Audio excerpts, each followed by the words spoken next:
Hi everyone, welcome to the Dave's World YouTube channel. So I had a lot of people contact me because they wanted the parts that I was making for Gen 1 and Gen 2 Cruzes, so I decided to start a website called supercruzes.com.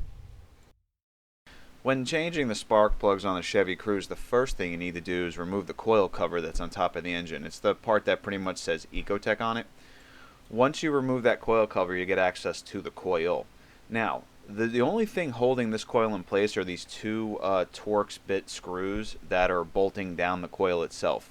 Let me pause right here so I can show you something really quick. This connector that you see in the picture pretty much is well known for having the lock crack. So if you have a car that runs like crap or sometimes gives you a check engine light or just stalls out, it's probably because this connector is broken.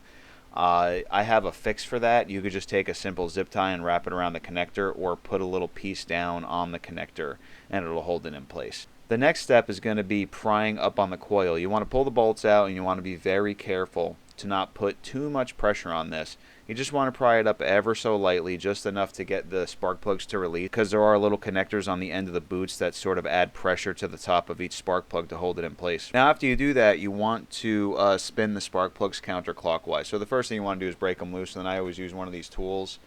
You could also remove them by hand with a simple ratchet. I like to use a swivel head and a spark plug socket.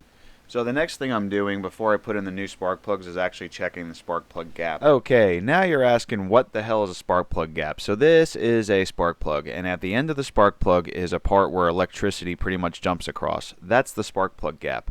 You have to make sure that gap is correct, because if it's not correct, what ends up happening is if it's too small, the spark can't jump, and if it's too wide, the spark can't jump. And you have to make sure it's the correct distance for your car to run correctly. This is a feeler gauge, and what it does is let you know basically how thick something is or how thin something is, and you can put it in between tolerances to figure that out. So each one of these spark plugs are getting checked for the actual gap in the plug. When you have a Cruze that is not tuned, you want your gap to be a 0.028. When it is tuned, you want your gap to be a 0.024. A lot of times what I've seen is gaps could start at a 0.024 and change over time because of heat. And I've also seen on factory cars a spark plug gap start at a 0.028 and get as wide as a 0.040, and then your car runs like crap. So a lot of times I always check the spark plug gaps, because whenever I'm working on cars, you know, you have to figure out why a car is running like crap, and a lot of times it happens because the spark plugs are either dirty or the gap changed. So I always check the plug gaps. The reason that I'm using footage showing how to use a torque wrench is you basically want to torque your spark plugs down to 22 foot-pounds.